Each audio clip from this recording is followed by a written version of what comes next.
All right, advanced theory debating. So I'm going to do a little introduction, then I will introduce you to the 4 parts. You should take notes. It's very structured. It's all numbered, so it should be relatively easy to take notes. So Paul Straight, who is now, I think he is the director of forensics at Southern Miss. At the time that he wrote this article in 2008, he was a PhD candidate at USC, and Brett Wallace, who at that point was an MA candidate at George Washington and now, I believe, works at a think tank. They wrote an article called Academic Debate as a Decision-Making Game Inculcating the Virtue of Practical Reason. And in it, they said there is an essential connection between the practice of theory debating and the development of practical wisdom. A strong theory debater is able to identify the most compelling justifications for or against a particular argumentation practice and is able to explain why those justifications are compelling in light of the best arguments in support of the opposite position. Argument practices are, in essence, decision-making practices. If we can train our students to understand exactly what is at stake when one chooses any particular decision-making methodology, we will have given them the very best education. And the purpose of this talk is to make you better at making those distinctions and to be able to verbalize those arguments for and against particular theory practices. I think that is useful both instrumentally in the sense that it helps you win debates and it helps you get to substantive components of debates, but it's also helpful in and of itself, intrinsically, because the process of making these comparisons and working through these arguments and all of the interesting controversies that come up in theory debates, I think makes us smarter and it makes us more sophisticated thinkers. So why do you need to debate theory arguments? I think being able to effectively debate theory arguments is a floor for your success. At some point, if you are unable to debate theory arguments, you just can't get past certain opponents. You can't win certain debates that otherwise you might be able to win substantively. And being excellent at theory allows you to mostly be excellent at substance, but it enables you to have that other option that can keep opponents honest and that can give you chances to win debates that you would otherwise be unable to debate. The best, most intimidating opponents are those who are capable theory debaters as well as very outstanding substantive debaters. So in the same way that broadening your argumentative horizons to include policymaking arguments and critical theory arguments helps you become a more difficult opponent to defeat or to debate, broadening your argumentative horizons to also include theoretical arguments makes you that much more difficult. Many students are scared of theory debates, and that fear comes from a lack of understanding the fundamentals. It comes from a lack of comfort with the fact that there aren't cards. It's not just reading cards. It is something that is difficult, especially when you're first starting to develop high-level theory debating abilities, and so it's understandable why some students shy away from it. But those students then get taken advantage of by their opponents, and they get put in spots where even if they debate substantively quite well, they lose. So the rest of this lecture is going to intend, the point of it is to help you put yourself in a position to be able to win debates with theory. So there are 4 sections. The first section is about preparation, how to prepare to debate theory arguments well. The second section is about general execution of theory arguments, how to generally execute those arguments well. The third point is how to go for theory effectively, so when you're extending theory arguments. And then the last and fourth point is how to answer theory effectively. So Roman numeral number 1, preparation. Just like preparing for substantive debates about topic arguments, whether those are problem-solving theory arguments or critical theory arguments, you have to do a lot of pre-tournament and pre-round preparation to effectively debate theory arguments. Just because it is debate theory does not mean that it is plug-and-play blocks that you've never looked at, or that for whatever reason you don't need to be prepared in order to succeed. Point number 1, understand why judges hate theory debates. Understand why judges hate theory debates. The most important way to prepare to be a good theory debater is to understand why theory debates are so frowned upon by the vast majority of your judges. They're too boring, they're rote, they're kind of the same thing every time. They're very difficult to flow. They're difficult to even listen to, much less flow, but certainly to flow. They are very heavy on assertions and claims, and they are very light on any actual reasons. And so as a result, they're very difficult to judge. They have very little clash, they have very little impact comparison. It often feels like both sides are just reading sets of blocks that don't interact with each other, and then they're just leaving it to the judge to decide. A lot of people think that it distracts from the topic, which in some ways it does. And many judges think that it is just kind of whining, or it is a sign of weakness or a lack of substantive preparation. You need to understand all of those concerns as you think about how to prepare for theory debating and how to do theory debating, because all of those concerns are concerns that all of your judges will have to some degree or another. So keep these in mind as we proceed. Point number 2.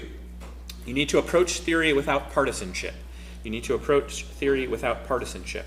There are partisan ways to think about debate theory, and there are nonpartisan ways. Partisan ways are very self-interested. They often involve identification with a debate's version of a political party, which might mean a certain paradigm or it might mean a certain speaker position. So I'm a 2A, therefore I think this. I'm a 2N, therefore I think this.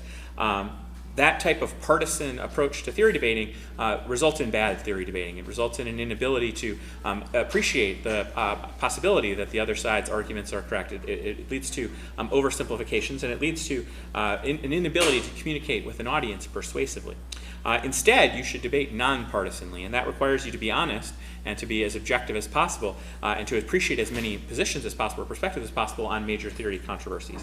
So if you are debating against a theoretically dubious position, you should debate it as if it had a lot of merit, as if that it was a legitimate possibility that as a theoretical practice. If you are defending a theoretically dubious position, you should debate it as if it was very theoretically challenging to do so, as if it was indeed a dubious theoretical proposition. You should recognize at all times your own self-interest and your own motivation to reach a conclusion, and then you should actively fight against that by strategically empathizing with the opposing position on whatever the thing is that you are debating. All of these theory arguments, all of these major theory controversies have many perspectives that you could have about them. And the idea that your perspective is right and that you're some kind of crusader for a particular position in a debate is terribly undermining to your success. Number 3. Read and appreciate historical context. Read and appreciate historical context. I have sent you a document that has what I would consider a very small canon of essential articles about major theoretical controversies. I will provide you with a much more significant, large deposit of articles in the future. But there are a lot of theory articles, a lot of scholarship has been written by debate coaches and debate judges and professors of communication over the years. Not much anymore, which is sad, but in the pre-internet era especially, there were journals that specialized in academic debate. One of them is the Journal of the American Forensic Association, which is now called Argumentation and Advocacy. Another one is called Contemporary Argumentation and Debate. You can find many of those articles online. There are also a lot of there were conferences and proceedings from those conferences that have been collected into electronic databases. So when you have university access with things like Communication and Mass Media Complete, one of the EBSCOhost databases, you can find a lot of the original sources. There are also many people who have made articles available online, not just me, but there are others. And so if you use your research skills, you can find a lot of debate theory arguments. What should you do with those? You should read them. You should talk about them, and you should try to understand the historical context of current debate controversies.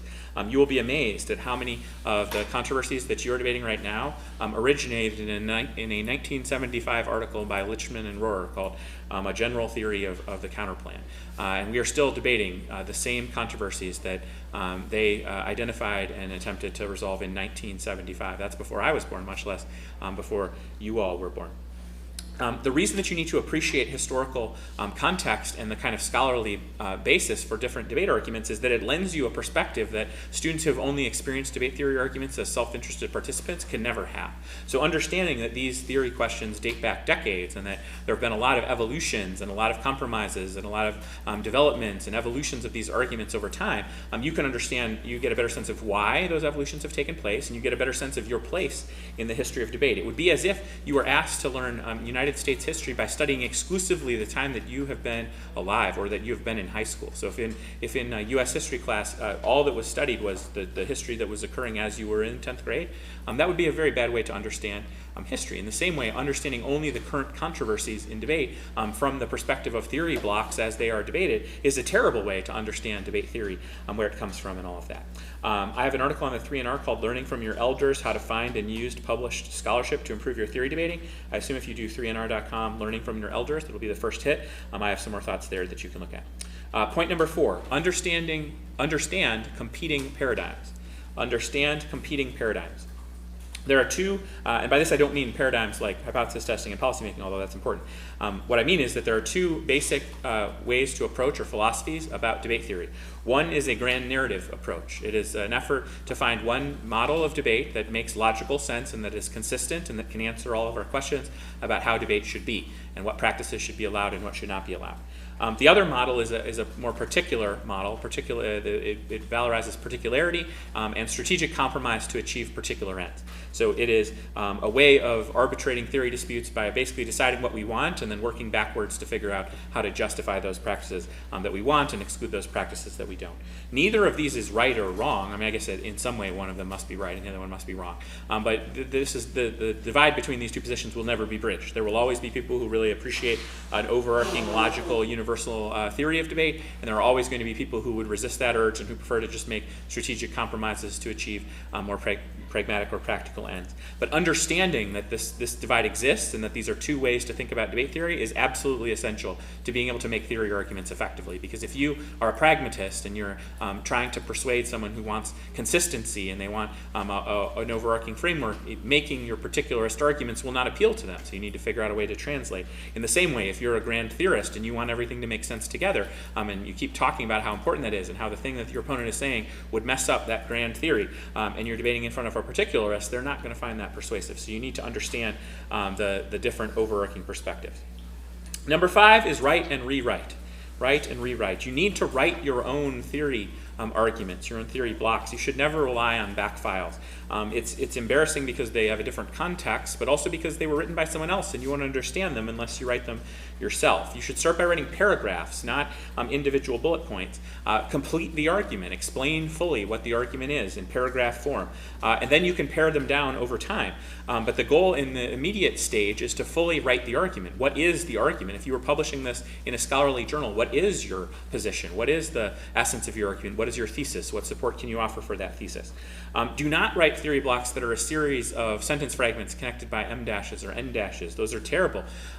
Eventually, when you take your paragraph and you kind of fully flesh out your argument, all right, I think this is what the argument is, then you can highlight that argument down and edit out some of the unnecessary context. But you need to start with an argument and then develop it into a shorthand version of the block. If you begin with a shorthand block, you've never made an argument, and that is one of the most common mistakes that students make. You need to go in depth. That means you need a first line argument and a second line argument, and if affirmative, a third line argument. So you need to be able to go from the 2AC to the 1AR to the 2AR, being able to fully flesh out the argument. For the negative, you need to have your front line response for the negative block and then your second line response in the 2NR. You should also develop a set of materials that are generally useful in theory debates, generic explanation that can be copied into a document and then edited to suit a specific context. So impact-related arguments, arguments related to reject arg not team versus reject team and arg, those types of things. You want to put yourself in a position where you have a bunch of materials related to the theory issues that you are likely to be debating that you yourself have produced, that you understand, and that you have mastery over. Number 6 is effectively remix common arguments. Effectively remix common arguments. What I mean by that is take phrasings and arguments that you've heard in other debates and reappropriate them, make them your own. Sometimes that means just using them. So at some point someone said the word neg flex, or those two words together. I guess it's two words, not one. And over time, neg flex, you can say neg flex, and that means something to people, even though that sounds ridiculous. Is the negative flexing? Is it like they're looking in the mirror at the gym? It's a silly thing, but we take it for granted. It means something. And so sometimes you can capitalize on that. You can say a shorthand that means something to the judge. But I would resist the temptation to purely recycle those kinds of arguments that have already been made. It makes you too easy of a target. It's boring for judges. It allows you to just kind of just go with the flow in a way that is not particularly interesting and that doesn't really get at the heart of the argument. And so whenever possible, find slightly different ways to phrase things. Experiment with different analogies. Experiment with different labels for your arguments. Find ways to say what you mean more clearly and in a better way than what other students are saying. I think that communicates a sense of ownership over the arguments. It communicates a sense of sophistication and commitment to trying to make good arguments, not just rehashing things that have already been said. And it takes very little to do that. It takes very little to transform a vote or a rote, repetitive, kind of everyone is saying it block into something that has a little bit more personality, that has a little bit more nuance, a little bit more interestingness to it. Number 7 is carefully organize your materials. carefully organize your materials. Your goal should be to never require prep time to produce an argument, but instead you would use your prep time to tailor your argument and to think through the strategic interactions related to the argument, to make decisions about the overall strategy of the argument, but not to just mean like, I need a response to something, I don't have something. And so the standard is knowing where everything is, making it very user-friendly, making it so that both students on in your partnership, all students on your team have access to a set of blocks that are very useful. Like I said, you don't rely on a team-wide block file. Have your own version of that block file that has the essential arguments in it. Include a bunch of notes, user-friendly notes in there, reminders about things to emphasize, suggestions for cross-text questions or things to clarify. All that kind of like little strategic notes will do wonders, because in that one spot where you hadn't been, you thought about the referendum counterplan once, but finally you're debating it and it's a big debate, having a few notes about how to be AF against the referendum counterplan can do wonders for your preparation. And you need to, like I said, be on the same page with your partner. So you can't have one student, like the 2A is like very good at affirmative theory and then the 2N is very good at negative theory. That doesn't make any sense. Both partners need to participate in theory on both sides. So the second affirmative cannot win theory without a very competent, professional first affirmative theory debater. And the second negative often cannot defend theoretical positions without the cooperation of the first negative, because a lot of times the theory stuff might have to be in that speech. So you have to be on the same page with the partner. Number 8 is practice often. Practice often. The cool thing about debate theory is that it's something you can practice by yourself relatively easily. You can also practice just with one other person with minimal prep time. So always verbalize your blocks as you're writing them, verbalize your arguments, say them out loud. You want to get to the point where you've internalized those arguments, and so you have a series of scripts that you don't have to read, you just know them. So if I said, the DA is not intrinsic, you have a set of things that you're going to say in response to that. If I say, conditionality is bad because of it introduces bad arguments, you just kind of, your response to that. You might not say it perfectly the way that you have written it into your block, but you get it, and you know what you're supposed to say, you know what the best argument is.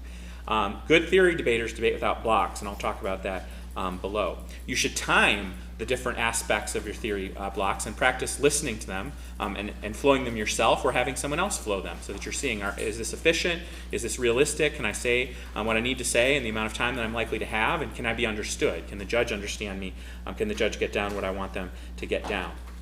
Redo little parts of debates, redo little theory parts. So if you've extended conditionality into 1AR at a tournament and then you didn't go for it, go ahead and rework that a little bit. Do a little work on it and do it again. It's only a minute or 45 seconds or something like that, but a little work, just getting some more repetitions into it can do wonders for your confidence and for the quality of your argumentation when you really do need to rely on it.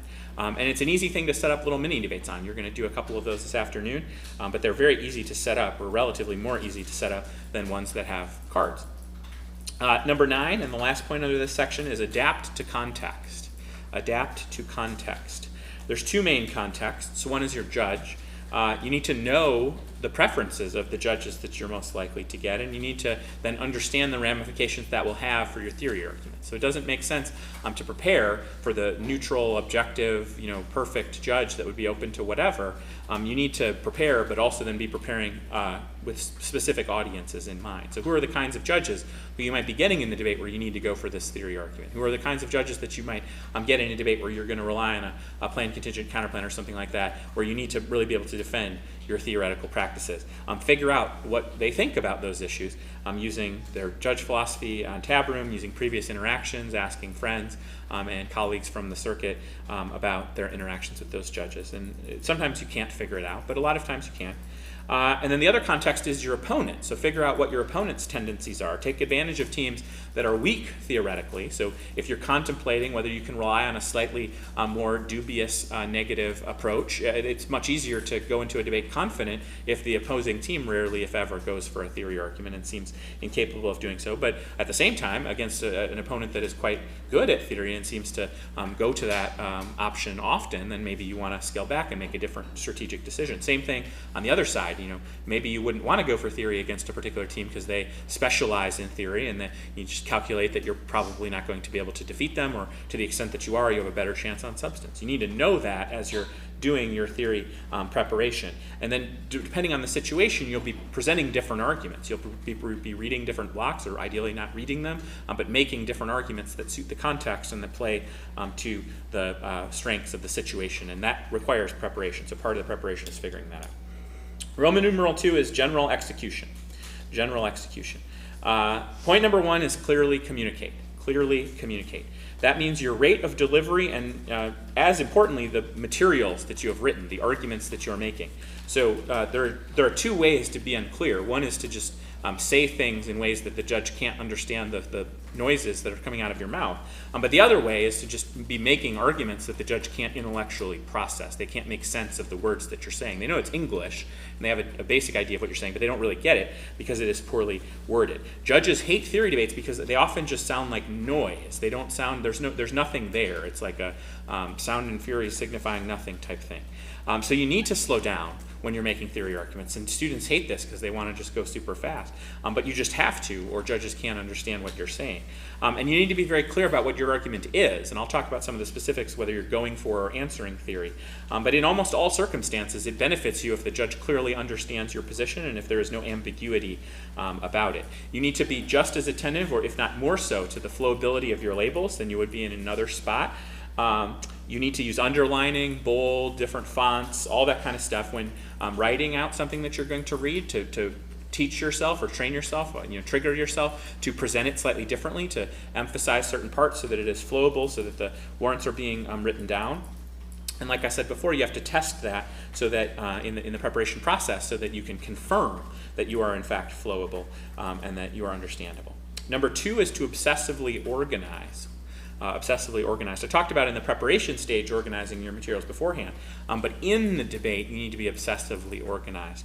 There has to be a clear spot where the theory debate is occurring, and there has to be exceptionally specific signposting and judge instructions so that the judge is experiencing a line-by-line, signposted, direct refutation response to theory arguments. If you just read, group the theory debate and then just read a block, it's very bad if you're debating an opponent that does not do that. Whether you're defending or making the theory argument, the opponent that is more detailed and doing specific signposting and direct refutation is very likely to defeat you if you are not.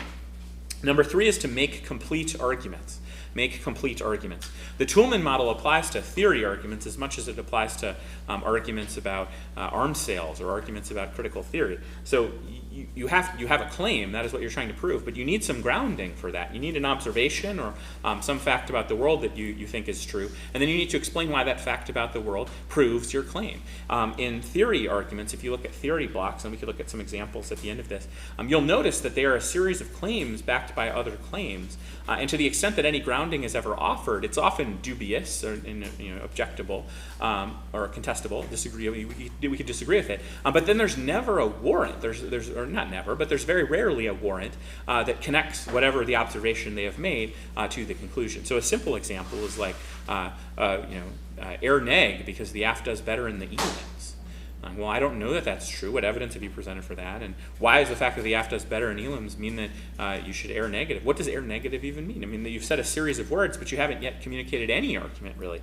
I mean, there's just so much of theory debating that is like that. So brevity is important. You need to be able to be efficient and to make your argument in as few words as possible. But that shouldn't be an excuse and can't be an excuse to not make an argument, or then what was the point? You're not doing anything. This is debate. This is argument. And if your theory argument isn't an argument, then what even is it? Number 4 is to be comparative. Be comparative.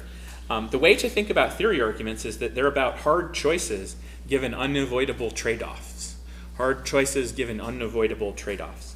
There's never a purely desirable and then purely undesirable position, with rare exceptions. But even then, I don't know if there's really any exceptions. There's always some cost to making any theoretical choice.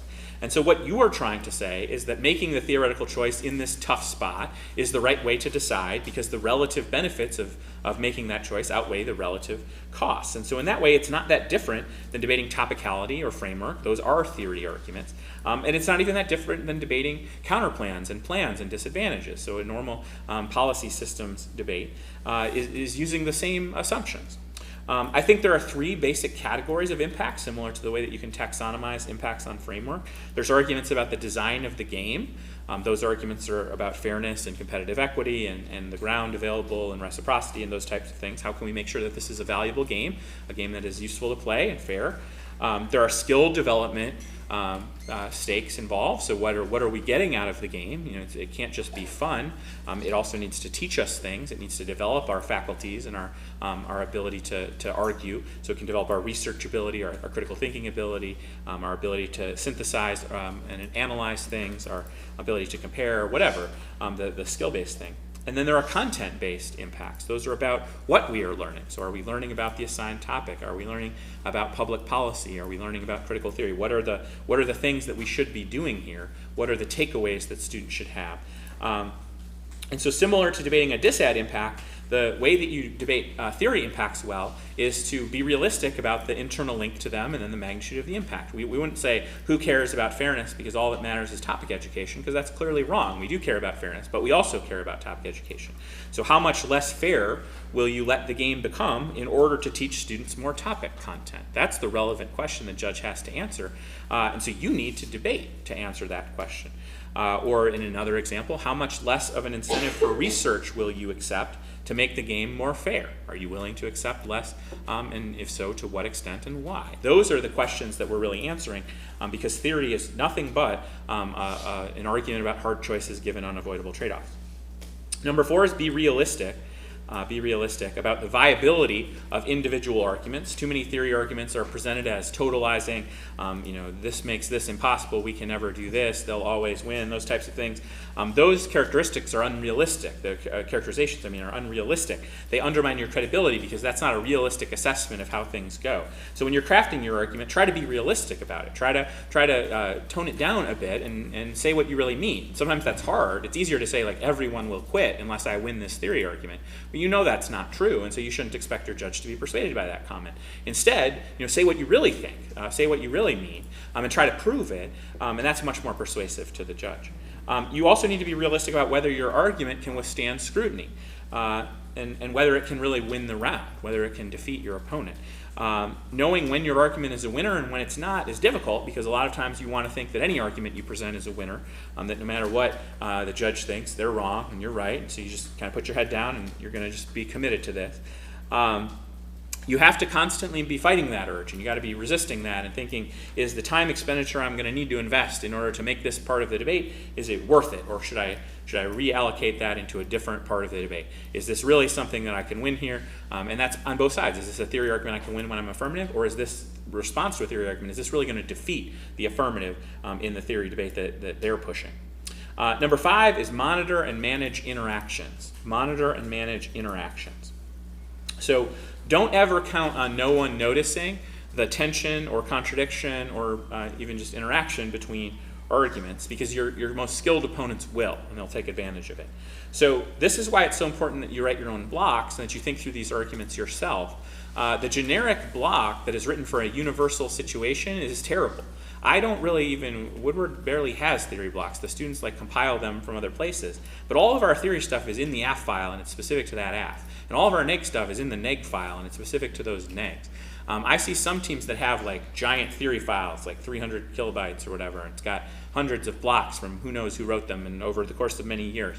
I just don't think that's ever very smart, because it doesn't appreciate the nuance of the particular situation, and it leads students to say things that get them in trouble in other places. So the way you answer conditionality should be a lot different depending on the judge and the opponent and what the things were that were conditional and whether the affirmative has an intrinsicness argument and all sorts of other things that are always context dependent.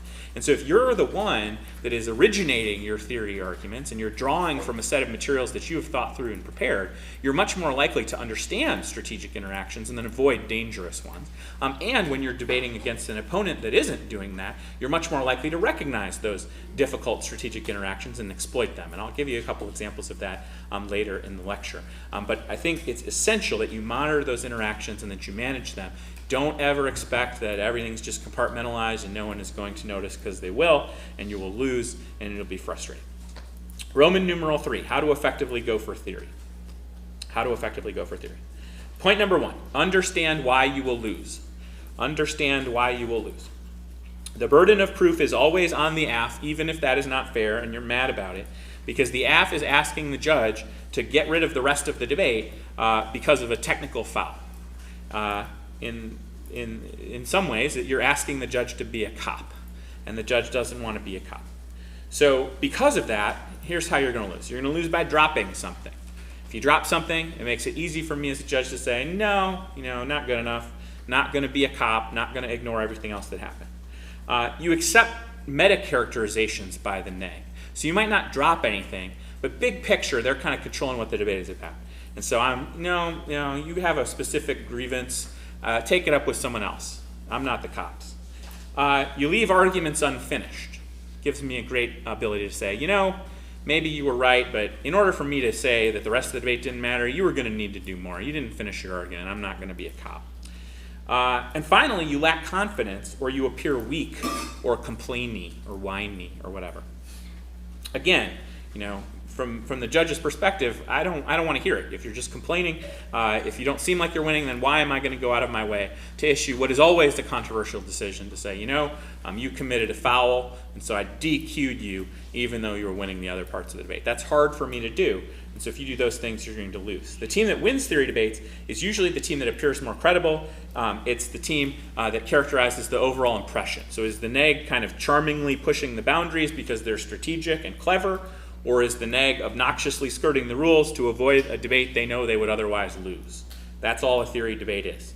It is the choice between those two things. Is the neg charming? They're just being they're cool. It was cool how they were trying to push the boundaries.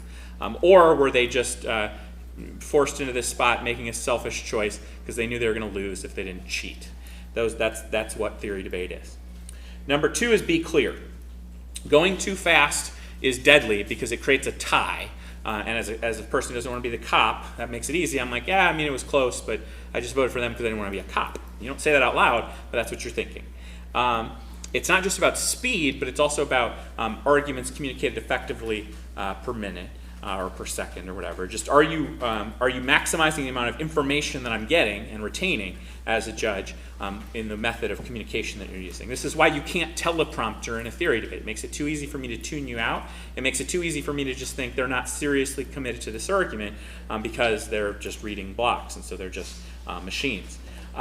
You should also demand this degree of clarity for your opponent. So if you are being clear and you're making your arguments clear, you're delivering them clearly and they're well worded and it's clear what they are, you can get a lot of traction out of politely mocking your opponent for not doing that. The wall of sound, if you can criticize their wall of sound, that's great, but not if your arguments were also a wall of sound, then it appears as pot calling kettle black. Number 3, be specific. Be specific. Make your argument specific and use precise language. So don't say pick's bad if your argument is really planned contingent counterplans bad. Don't say planned contingent counterplans bad if your argument is really conditional planned contingent counterplans are bad. Figure out what your argument is, and the only way to do that is to figure out what is the best argument through your tournament preparation process, and then explain your argument sufficiently enough in the first instance for the judge to understand the thesis of your argument and the major support for that argument. You can tagline, but you can't tagline so much that the first introduction of the argument is not clearly understood. Just like if the negative is going for T, making decisions earlier and spending more time in the negative block on topicality gives you a much better chance of winning. You shouldn't just hope that the 1AR undercovers and then you can kind of just give your first explanatory T speech in the 2NR and win. Same thing with theory. If the 2AC has not really made an argument and then the 1AR just kind of quickly reads their block, it doesn't matter how good the 2AR is, you're not going to win, and it's your fault, not the judges. Number 4 is to perform credibility. Perform credibility. There are a variety of ways to do this, but the most important is just not to hide. Be upfront about your argument, be clear about your argument, and make your argument in a tone and with a seriousness that you would make any other arguments. Don't think of theory as a side issue or as a distraction, and don't allow the negative to characterize it like that. One way to do this is to use cross-examination on theory. This really freaks out negatives. If you cross-examine the 2NC on conditionality, it'll freak them out. They don't like it at all. They're not used to being cross-examined on conditionality. If you cross-ex them on some other issue, your picks argument or your argument about floating picks or whatever, treat the argument seriously, and the judge will do so as well. You also just need to constantly be unwriting the substance bias in your judge's mind. So whether the negative says this or not, you always have to be answering the argument that this theory thing that's going on is a distraction from substance. And so you always need to be connecting your theory argument to the thing you want, which is a great substantive debate between two well-prepared opponents. So you want to characterize your argument as a necessary thing to accomplish or to facilitate good substantive debates, not as a distraction. And the negative, of course, is going to do the opposite. Number 5 is to be efficient. Be efficient. It's unfortunate because it's hard, but you have to play the game, and the game is very time constrained. So even if you're right, it doesn't matter if you can't prove it within the time constraints of debate. And this is why a lot of negative theoretical practices survive, is because affirmatives cannot be efficient enough to defeat them given the time constraints in a debate. And so this requires you to be ferocious with your self-editing. You should only make the argument to the extent needed to defeat the opposing argument and not say anything more. You have to edit out. You have to be able to distinguish between the actually credible opposing arguments and the arguments that are mostly nonsense that can be kind of quickly dismissed because if they went for them, they couldn't win them.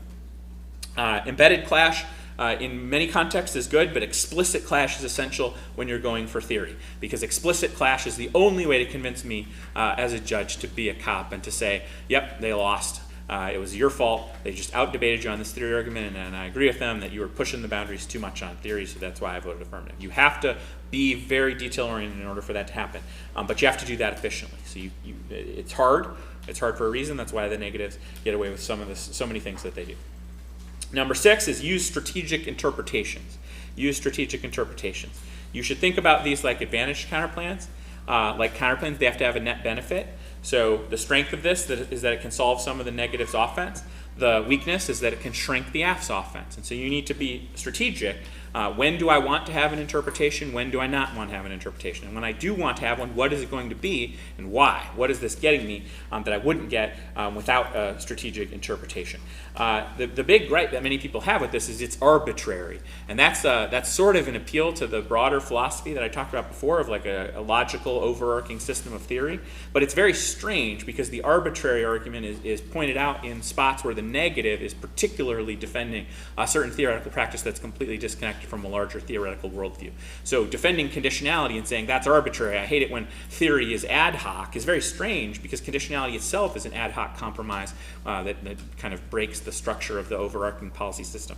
So arbitrary means based on random choice or personal whim rather than any reason or system. You need to be able to explain why a reasoned system, a reason or system, is the motivation for your interpretation. So in the same way that Roger Soltis, for example, identified logical limited conditionality as one way to think about debate theory, the modern second negative would say, Roger, you're being arbitrary. Roger was nothing at all like arbitrary. He's written 20 pages explaining his reasons. It was not a whim. It was not just out of nowhere. He had a good reason. And so I understand that this is this is the thing that students always want to ask me about. Hey, aren't these arbitrary? No, first of all, factually. But yes, in the debate culture, they are considered arbitrary. And that's why you have to determine strategically when it makes sense to say one and when it makes sense not to. And there's no correct answer. It's always audience dependent and argument dependent and opponent dependent. Number 7 is be realistic about your goals. Be realistic about your goals. Sometimes it doesn't make sense to go for theory. Many times it doesn't make sense to go for theory. It rarely makes sense to go for theory, if I'm being honest. But there are different functions of a theory argument. There are 3 main ones, in my opinion. The first one is as a deterrent. A theory argument simply deters your opponent from doing something that they otherwise would, that you don't want them to do. Many times, just simply having to answer a theory argument is enough to make the negative say, whatever, I'm not going to bother. Second is as a force multiplier. Force multiplier. What that means is the theory argument makes your other arguments better. This can have a timing component and a strategic component. Sometimes it requires the opponent strategically to explain their argument slightly differently to answer your theory argument or avoid it, and you can then take advantage of that substantively. And other times it just simply requires the negative to spend time justifying whatever it is that they're doing theoretically, so they have less time available to develop the substantive component of their argument. The third and final purpose is guerrilla warfare, although I wouldn't use that term now anymore. I guess guerrilla tactics or whatever. Because it's not a war. Debate is certainly not a war, and that's silly to say it is. That's a way to beat someone who is better than you on an argument where the gap in skill is less extreme. So many times a well-prepared theory debater, especially affirmative against certain types of negative arguments, which are dubious, is closer to a team that is much more skilled than they are, then they would be in a disadvantaged debate where the negative simply defended the status quo or defended a more theoretically appropriate counterplan. So in those spots, you can kind of level the playing field by deciding, all right, this opponent is better than us, but they've made the decision to read 3 conditional things, and I'm pretty good at conditionality, and they're fine at it, but maybe conditionality makes the most sense here when we're thinking about relative win probability. Often it makes sense to maintain viable theory options in the 2AC, almost always, and in the 1AR. But I don't believe in any universal rule. I think it's always contextual, and I'm never going to tell you that you should always do this or always do that. My whole point is you just need to be realistic about the context and about the goals that you have. You can't decide in advance, this is for sure what I'm going to do, this is for sure what I'm not going to do. All right, number 8 is capitalize on strategic interactions, and this is the last one in this section. The classic example is conditionality and intrinsicness. So the 2AC will say conditionality bad on the counterplan, and then on the disad they will say the DA is not intrinsic. Then the negative block, the 2NC on conditionality will say it's the most real world thing, it creates the best policy option, etc. And then the 1NR on intrinsicness will say that's really bad, it creates a moving target, it kills negative ground, etc. The 1AR in that spot can concede the conditionality arguments about the importance of best policy option and being logical and being real world, and use that to win intrinsicness. The disadvantage is not intrinsic. The negative's pushback against that was this isn't fair, but they've accepted that fairness isn't as important as best policy option and being logical. So let's be logical. The politics just said it's not logical. Or you can concede the moving target stuff on intrinsicness, say I'm not going for that, but that proves our thesis on conditionality that at some point we have to have constraints on logic and best policy option because this is an academic contest and we have to care about fairness. And so regardless, you've made your other theory argument much more powerful than it would have been simply because the negative has made totalizing claims in both spots that contradict one another. There are many examples of this, and they almost all stem from the desire of a debater to say something more totalizing than needed, to say something that is more aggressive and more extreme than is needed in the particular spot. This is another reason why writing your own blocks and being specific is so important. Last Roman numeral, number 4, effectively answering theory. Effectively answering theory. Number 1 is to be obnoxiously thorough. Be obnoxiously thorough.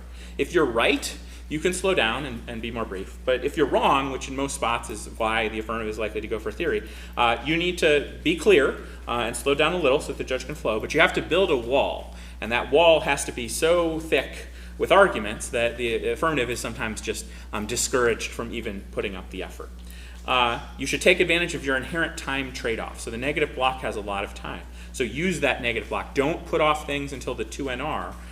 Which is very time pressured that you could accomplish in the negative block. Take advantage of the internalized scripts of your judges, the loaded language like neg flex, like I mentioned before. And don't completely rely on concessions, but do be nitpicky and do kind of keep mentioning places where the affirmative has failed to fully answer your arguments, where they didn't signpost clearly and so it seems like things have been missed. Just kind of be obnoxious about, they didn't quite get the job done. Here are a bunch of arguments. And eventually, if the affirmative is good, you're going to have to condense down and you're going to have to defend your practice. But the initial stages, you want to make some good arguments, but you also just want to make it difficult for the affirmative to overcome. Unfortunately, that works. Number 2 is distinguish the particular from the general. Distinguish the particular from the general. You always want to make distinctions between whatever you're doing and whatever the terrible thing is that one could do. And make it seem like they're criticizing something you didn't do. And remind the judge that if they ever saw someone do the thing that the affirmative is really criticizing, they could vote against that thing without voting against you. The distinguish approach to a court case is what the negative is calling for almost always in theory. And you want to characterize the app as throwing the baby out with the bathwater, or come up with another analogy that's perhaps more culturally appropriate in 2019. What good arguments does their interpretation sacrifice? And is it worth sacrificing those good arguments just to stop some bad arguments? Is there another way to stop those bad arguments that doesn't require getting rid of what you believe is your good argument? And obviously it depends on how bad your argument is. If your argument is truly terrible, it's hard to even figure out what the more terrible version of it is, but usually you can try. Number 3 is to tailor your responses.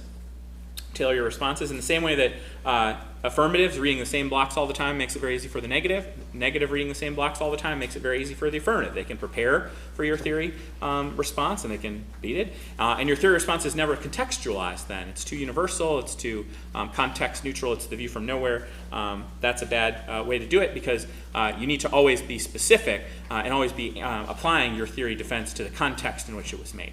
The way that a lot of students do this, and we'll talk about conditionality separately tomorrow evening, but they'll do something like they'll have two versions of their conditionality block, and the conditionality block will have like a couple of underscores where you're supposed to write in how many arguments you said. And then there's always these gaffes where, oops, you had 3, but you said 2, you don't meet your counterinterpretation. But it doesn't matter, because the theory block was not written to explain why 2 is any different than 3 or whatever. So it was just meaningless. And that just reveals that the negatives didn't think about defending what they were doing here. They were just, we're defending conditionality in the abstract, whatever. And maybe that's what you want to do. Maybe you just want to defend conditionality in the abstract. But it should be thoughtful, and it should be on purpose, and it should be tailored to the strategic context. So defending conditionality when the conditional things are advantage counterplans, much different than when they're process counterplans or contradictory positions, counterplans and critiques that link to each other. It requires a much different response. And so you have to tailor your responses. A lot of times when the affirmative is able to win theory, even when the negative executes well, it's because they started with an unstrategic position. And almost always that's because their initial position was unstrategically general. It was unstrategically oriented toward nowhere, not the specific context. Number 4 is undermine their credibility. Undermine their credibility. In the same way that the affirmative has to constantly unwrite the substance trade-off, substance crowd-out, substance distraction argument, you need to constantly be reminding the judge of that. Frame their argument as a distraction from the really good debate that would have otherwise been taking place.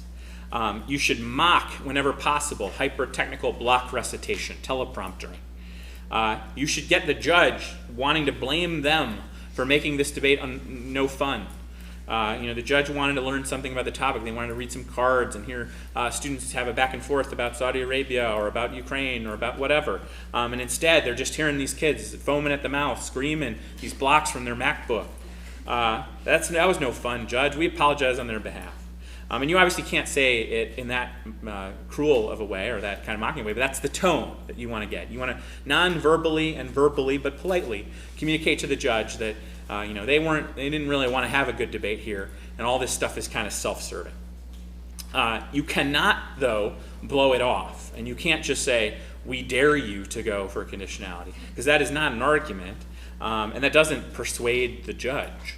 All that does is apparently communicate how cool you are, but I don't think that it's really very cool at all. It's much better when you just defeat conditionality and make it so that even though they went for it, or if they go for it, you've won. That's the goal. So you can't phone it in. But whenever possible, undermine the affirmative's credibility. Number 5 is find ways to make it go away. Find ways to make it go away. The tie goes to the runner, typically. That's not even really officially a rule in baseball, but it's kind of a cultural rule. That the burden of proof, like I said at the very beginning, is on the AF, and most people just accept that as their starting point. And so if you can make it a tie, or if you can make it muddled, if you can make it a toss-up, if you can make it, who knows, this is a bunch of dense stuff, it's not clear, then usually you've defended your practice. And so find, in the same way the affirmative is trying to exploit tensions in negative arguments, find ways that you can exploit tensions in affirmative arguments, or find ways to cross-apply from different aspects of the debate to kind of muddy the waters and make things, make things go away. Late developing debates are very bad for the negative because the 2R gets to speak last and has a lot of time because they have committed to theory. And you can never really give a negative speech, a 2R, when the affirmative has committed for theory. I guess occasionally the 1R will just commit to theory. But usually you have to still have the theory part, that's in front of you. You have that set of tasks that you need to accomplish, but you also have the other part, whatever else you're going for, your counterplan or your dissat or your critique or your topicality or whatever. And so you need to make sure that as early as possible you're starting to establish your off-ramps, establish ways for the judge to get rid of this on your behalf based on your arguments. And you need to be realistic about the quality of your argument. Sometimes you're trying to defend something that you're not going to be able to make it go away. You're just going to have to own it and defend it. And it's not going to necessarily be appetizing for the judge. The judge is going to immediately think, I don't know about this. But you just have to own that. You have to be honest about that. You can't pretend that whatever you're doing is actually acceptable, is actually theoretically faultless, and that every affirmative complaint is just annoying. If you do that, then you're going to lose because you're not debating with strategic empathy. Number 6, and the last point, is to recognize and respond to strategic incentives. Recognize and respond to strategic incentives. What I mean by that is the better you're doing in the debate, the more likely the affirmative is to go for theory. And I don't know why this is a remarkable insight, but I believe that it is a remarkable insight that students don't seem to understand. So if you have an excellent strategy and you're debating it well, it is only logical for the affirmative to go for theory, even if theory is not, in the abstract, the right move, because otherwise they're going to lose because you had a great strategy and you're executing it well. So the better your strategy, the more important it is to be aggressively thorough, obnoxiously thorough on theory.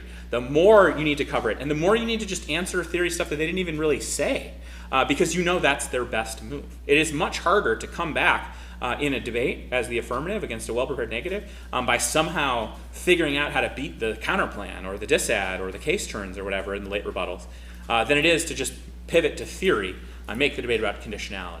Because if the debate's about conditionality, it is not about anything that you just did. It's not about this strategy that you've come up with. It's not about the preparation you did there. It's not about how well you're debating it. It's now about conditionality, which has entirely mooted all that hard work that you did on the case. So the worst thing to have happen is to be really excellent on the substantive strategy that you've produced and then to lose to theory. But that's entirely predictable. You know that's coming because put in the same spot, you should make that same call. Put in the spot where you're going to lose if you don't go for theory, what would you do? Well, you would probably try to go for theory if you could, and so you need to adapt to that. You also need to have a good sense of the AF's tendency. So there are certain teams that in general are just more theory driven. There are certain judges who certain AF teams will then want to do theory in front of because the judge is perceived as relatively more open to theory arguments or relatively more affirmative leaning on a theory argument. And so if you get a matchup of a team that's kind of theory oriented and a judge that they'll feel comfortable going for theory in front of, overreact, overcompensate for the theory. Or go back to the drawing board and redesign the 1NC, because sometimes the best way to answer theory is to deprive the opponent of ever having the opportunity to make that particular objection, because some objections are pretty good and a really well prepared, skilled, well practiced affirmative will just win. That you shouldn't get 5 conditional things, 2 critiques, and 3 counterplans or whatever. That's hard to defend. And so instead of banging your head against the wall thinking, how do I tweak my conditionality block to convince this relatively neutral judge that I'm right about this, maybe the answer is I'm going to need to revise my 1NC strategy so that I can limit it to the number of conditional things or the type of conditional things that I feel confident defending, that more judges are going to be persuaded by. Same thing with floating picks or with other negative arguments, intrinsicness or whatever. All right, so going back to the top, the thing I wanted you to keep in mind throughout the whole thing is why judges hate theory. And understanding why judges hate theory, I think, helps you understand the general techniques that you want to go through, the preparation that is involved in it, and the way to more effectively win or counter theory. So being boring, clearly I don't want you to be boring on either side. Being hard to flow, I don't want you to be hard to flow on either side. Being all assertions, no reasons, I don't want that. I want complete arguments from both sides. Being hard to judge, I don't want that. I want explicit clash. I want direct refutation. I want everyone to make an effort to improve flowability and to provide flowable labels, to compare impacts. A distraction from the topic. Both sides need to be talking about that constantly. You should never let the judge's internal monologue about that guide the debate. The affirmative wants to keep challenging that. The negative wants to keep reinforcing that. And finally, that it's a whine or a sign of weakness. Not if it is framed well, not if it is well prepared, and not if it is grounded in thoughtful, student-directed arguments, and not if it is delivered passionately and confidently with clear evidence of individual preparation, individual mastery of the content. Completely different than most of the theory debates that I would imagine you've ever watched or participated in, which is unfortunate, but it also is an opportunity, because it means if you get good at this, it's an easy way for you to separate yourself from most of your peers who are terrible. All right, I'm going to turn this off.